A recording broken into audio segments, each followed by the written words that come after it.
하나님 말씀입니다. 창세기 9장입니다.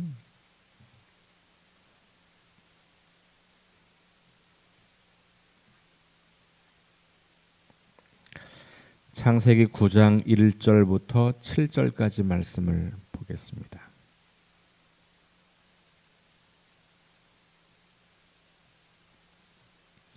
다 함께 말씀을 봉독합니다. 하나님이 노아와 그 아들들에게 복을 주시며 그들에게 이르시되 생육하고 번성하여 땅에 충만하라.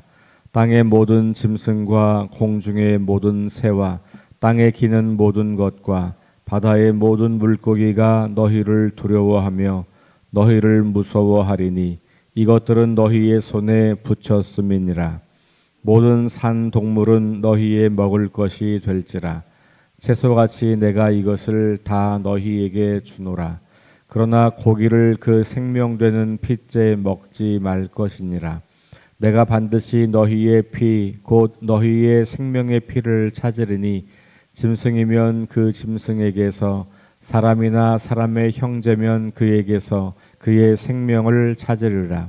다른 사람의 피를 흘리면 그 사람의 피도 흘릴 것이며 이는 하나님이 자기 형상대로 사람을 지으셨음이니라. 너희는 생육하고 번성하며 땅에 가득하여 그 중에서 번성하라 하셨더라. 아멘.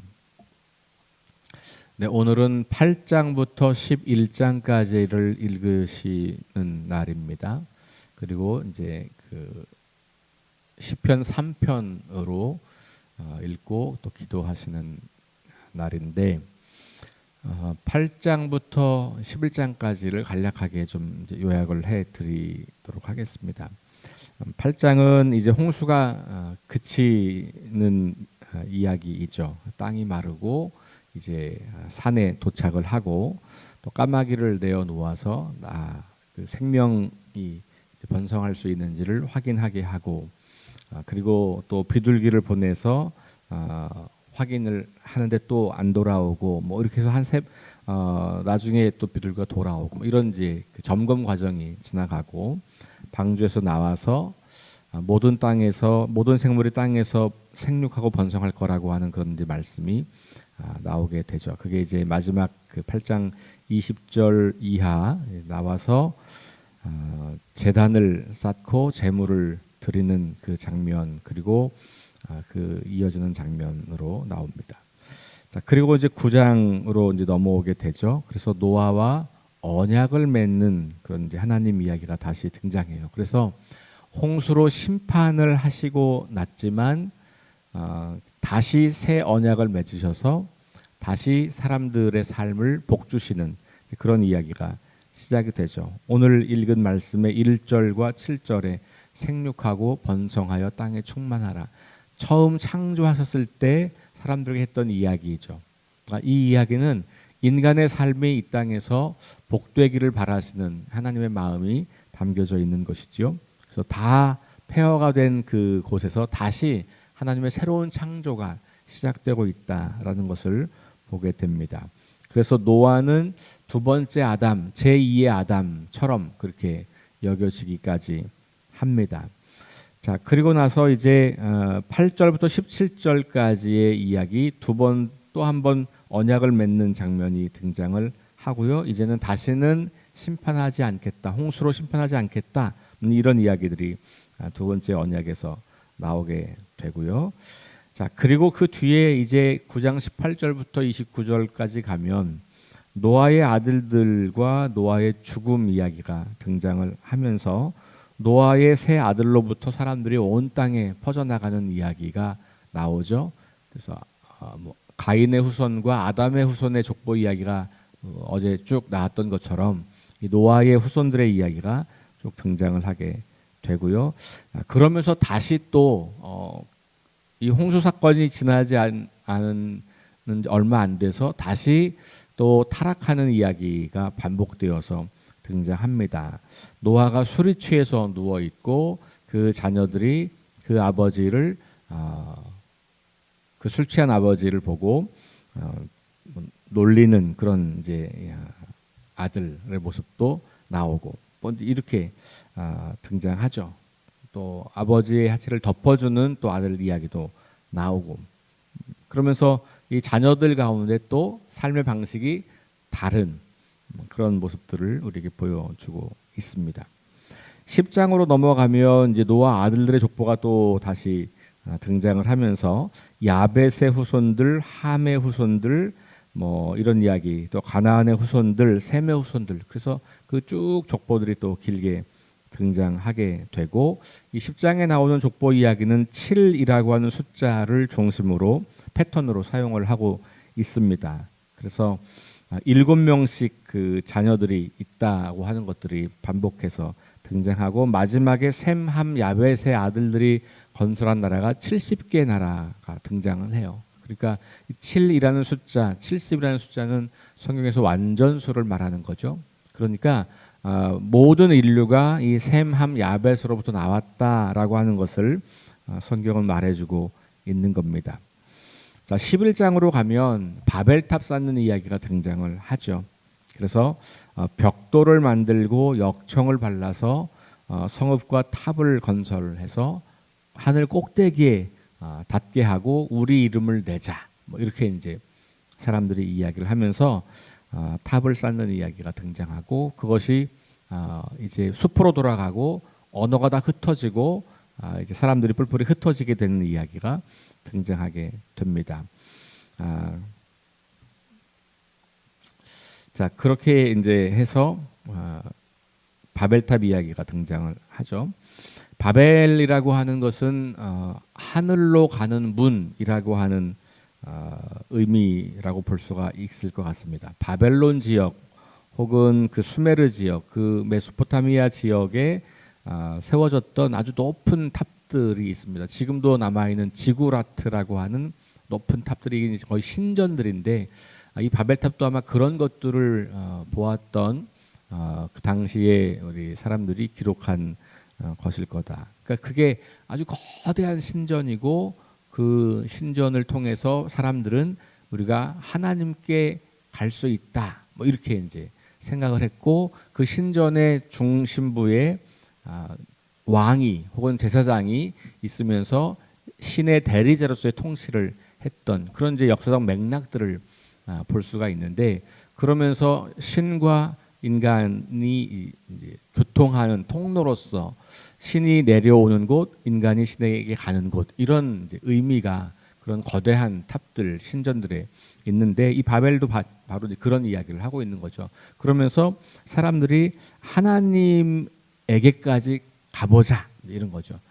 고대 세계에서는 이 하늘, 우리가 눈에 보이는 이 천정이 이렇게 둥그런 돔, 실내 돔이라고 생각을 했거든요. 그래서 거기에 이제 해와 달과 별들이 매달려 있다고 믿었고, 그 층 위에가 신들이 존재하는 공간, 이렇게 이제 이 고대 세계의 우주관이에요. 이 성경은 그 고대 세계 사람들을 위해 쓰여졌기 때문에 그런 고대 세계의 우주관이 반영되어 있는 것이죠. 그러니까 하늘에 닿자라고 하는 말은 신에게 닿자, 신이 되자, 이런 의미라고 볼 수가 있는 거죠. 그래서 하나님께서는 그들을 흩으셨던 이야기가 등장하는 거죠. 그리고 이제 다시 10절 이하로 내려가면 셈의 족보, 데라의 족보가 나오고, 마지막 11장에 아브라함, 12장에 아브라함을 부르는 이야기가 나올 텐데, 그 12장의 아브라함 이야기가 이제 11장의 마지막 데라의 족보에 등장하게 된다, 이렇게 볼 수가 있습니다. 자, 일단 올해 우리가 성경을 통독을 할 때 핵심은 성경의 세밀한 부분을 보기보다는 성경을 전체의 흐름으로 이제 보는 거예요.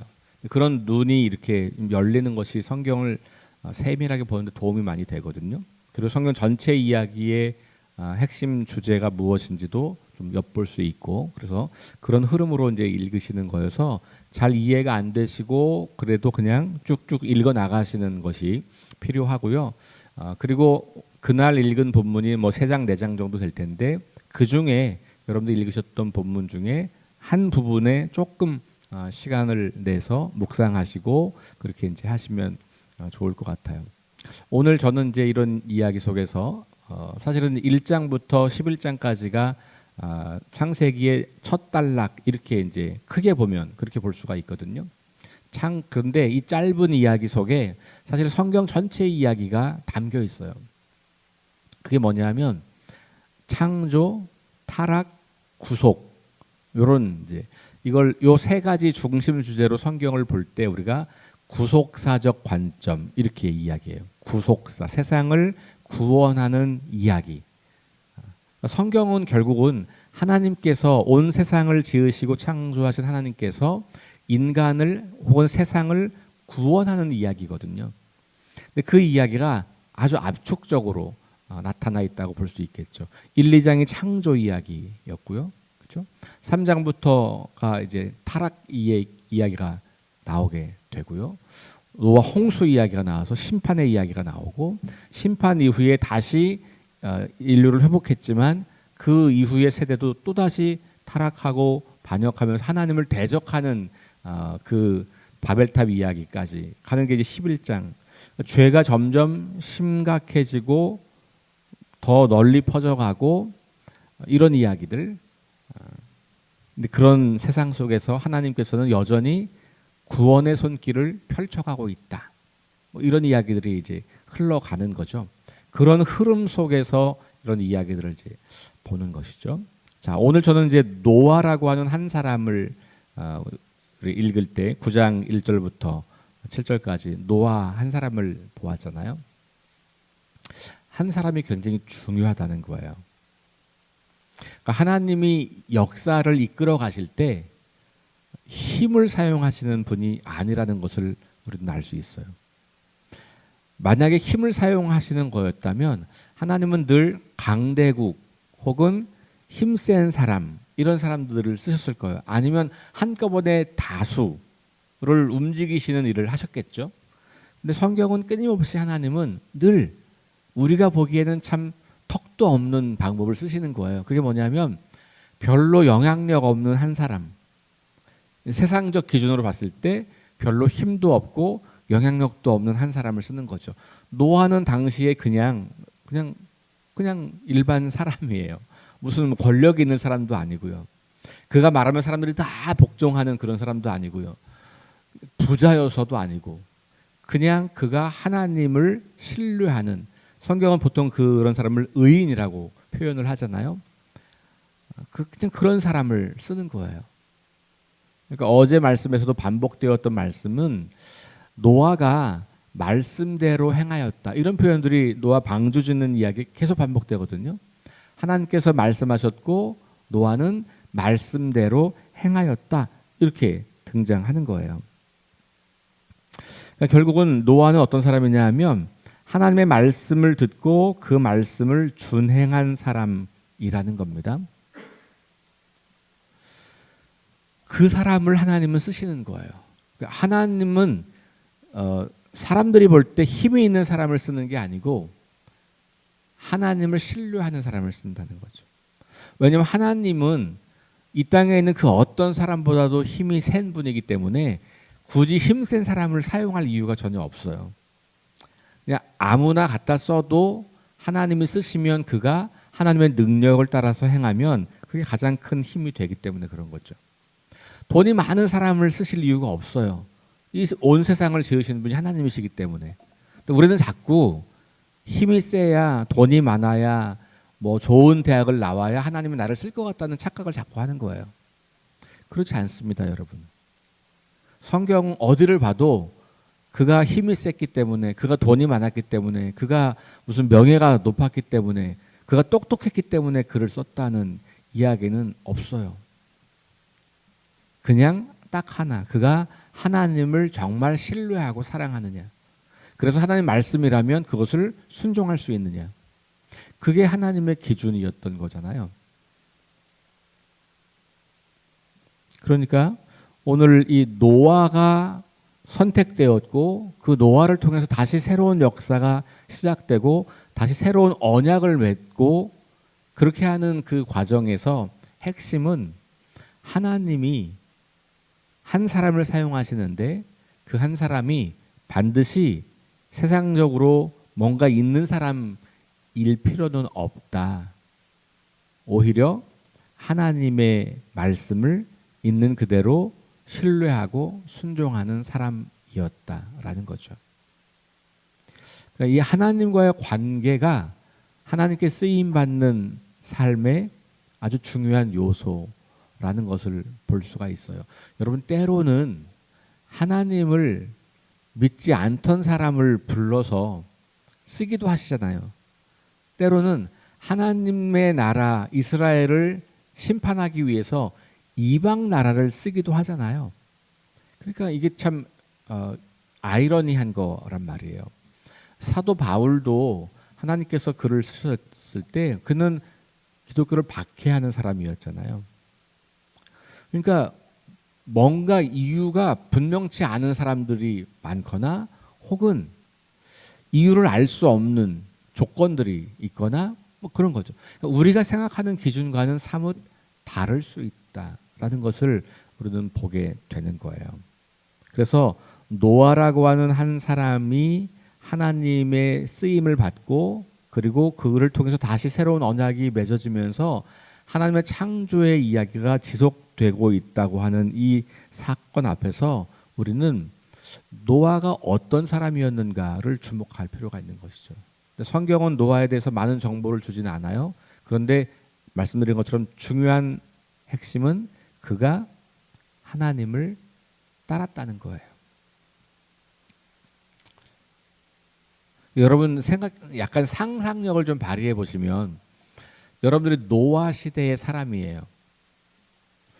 근데 어느 날 보니까 이웃집 노아라는 사람이 막 산에 가서 엄청나게 큰 배를 만들고 있어요. 비가 올 생각도 안 해요. 계속 가물어요. 근데 매일같이 가서 그 배를 만들고 있어요. 물어보면 좀 있으면 비가 엄청나게 올 거야. 그래가지고 내가 그때를 대비해가지고 큰 배를 만들고 있는 거다. 이렇게 말하면 사람들이 뭐라 그러겠어요? 약간 정신 나간 사람 취급하지 않겠어요? 그렇잖아요. 근데 노아가 왜 그 정신 나간 짓을 해요? 하나님께서 자신에게 말씀하셨기 때문에. 이게 세상적인 안목이나 아니면 세상적인 어떤 합리성에 의해서는 예측 불가능한 좀 이상한 일을 하는 거예요. 그러니까 하나님 말씀에 순종한다고 하는 것은 그런 거죠. 누구나 다 생각하는 그것처럼 가지 않을 때가 있는데 그것을 믿음으로 신뢰하고 하나님께서 내게 말씀하시니 뭔지는 모르겠지만 그것을 내가 해야 된다라고 하는 것을 받아들이는 사람인 것이죠. 그러니까 결국은 창세기 1장부터 11장까지 나오는, 그리고 물론 다 또 내일부터 보기 12장도 아브라함 한 사람을 부르는 이야기로 시작하잖아요. 그러니까 하나님은 늘 한 사람을 주목하셨고 그 한 사람을 통해서 세상을 구원하시는 일을 계속 해왔다는 거죠. 그러니 사람이 많아야 된다는 생각을 우리는 빨리 버려야 돼요. 많은 게 하나님에게 중요하지 않고요. 많은 게 하나님에게 뭐 힘이 되지가 않아요. 하나님은 그냥 연약한 한 사람이라도 하나님을 신뢰하는 한 사람을 통해서 일하시는 거다. 성경 전체 이야기가 바로 그 이야기이죠. 그러면 성경의 이야기를 진리로 믿는 우리들은 똑같아요. 지금도 하나님은 이 성경에서 나타난 방식대로 일하시는 분이라는 걸 우리가 배우는 거거든요. 아, 지금도 하나님은 다수를 사용하시거나 힘을 사용하거나 강제하거나 이렇게 하는 분이 아니고 하나님을 신뢰하고 사랑하는 한 사람, 그 한 사람을 통하여서 일을 하시는구나. 예수님께서 하나님 나라 비유를 말씀하실 때 자주 사용했던 비유가 뭐냐면 씨, 씨앗, 겨자씨, 밭에 뿌려진 씨, 뭐 이런 씨들을 이야기 많이 하잖아요. 씨가 얼마나 작아요. 여러분 상상해 보세요. 이렇게 큰 나무가 있는데 이 나무가 어디서 나온 거예요? 요만한 씨에서 나온 거잖아요. 그렇죠? 하나님 나라가 이 씨앗과 같다라고 하는 비유, 여러 비유가 있지만 그 비유의 공통적인 것은 뭐냐면 아주 작은 하나에서부터 시작된다는 거예요. 그것이 점점 자라서 열매를 맺는다는 거거든요. 그러니까 하나님 나라의 운동은 그렇게 작은 것에서 출발한다. 한 사람에게서 출발한다. 같은 맥락이에요. 예수님이 이해하시는 하나님 나라의 이야기는 구약에서 나오는 한 사람 이야기의 연장선상에 있다고 볼 수 있는 거죠. 그래서 예수님도 제자들을 많이 그런 기도 모임도 생겨나고 그렇게 성경 읽기 모임도 생겨나고 함께 모여서 교회를 위해서 뭔가를 하는 사람도 생겨나고 그게 지금은 조직이 되어서 조직으로 일을 하려고 하지만 그보다 더 중요한 것은 자발성을 가지고 이게 하나님의 일이라고 하는 믿음을 가지고 한 사람 한 사람이 그 일에 동참하는 일들 그 작은 일들이 결국은 우리 교회를 건강하게 만들고 세상을 구원하는 하나님의 역사에 동참하는 일이 된다고 하는 것 우리 기억하시면서 믿음으로 오늘 하루를 살아가시고 올 한 해를 걸어가는 저와 여러분 될 수 있기를 주의 이름으로 축원합니다. 우리 함께 기도하겠습니다. 주님 감사합니다. 하나님께서 우리에게 말씀하시는 이 성경책을 통해서 우리는 하나님이 누구신지 하나님이 어떻게 일하시는지 누구와 함께 일하시는지 그런 것들을 깨닫게 됩니다. 보통의 사람 한 사람을 통해서 온 세상을 구원하시려고 하는 하나님의 그 무모한 계획들을 우리가 마주합니다. 그러나 하나님이시기에 그것이 무모하지 않음을 우리는 깨닫습니다. 우리의 작은 인생이 하나님 손에 붙들려질 때 그 삶이 온 세상을 구원하는 거룩한 삶이 되는 것을 우리가 믿음으로 고백합니다. 오늘 이 시대에 누구를 사용할까 하나님이 찾고 계실 때 하나님 제가 여기 있습니다. 저를 써주십시오. 그렇게 고백하며 믿음으로 나아가는 사람들이 우리 교회에서 계속해서 나타나고 성장할 수 있도록 인도하여 주옵소서. 오늘 하루를 살아가면서 나를 통해서 일하실 하나님을 기대하며 하루를 살아갈 수 있도록 역사하여 주옵소서. 예수님 이름으로 기도합니다. 아멘. 우리 함께 합심해서 기도합니다. 하나님 말씀을 기준 삼고 성령의 능력을 의지하게 하소서. 거룩한 습관을 형성하여 균형 있는 성장을 이루게 하소서. 다음 세대에게 하나님 나라 복음을 전수하게 하소서. 질병, 전쟁, 자연재해, 가난, 억압으로 고통당하는 사람들을 치유하여 주소서. 창조질서 회복을 위해 힘쓰게 하소서. 하나님의 이름이 거룩히 여김을 받고 하나님의 나라가 이곳에 임하게 하시고 그 뜻이 이 땅 위에 이루어지게 하소서. 혼란 가운데 있는 이 나라를 주님이 지켜주시고 고통과 애통하는 사람들의 마음에 하나님 하늘의 소망과 위로를 더해 주옵소서. 우리 함께 합심해서 기도하시고 개인 기도하고 돌아가겠습니다. 하나님은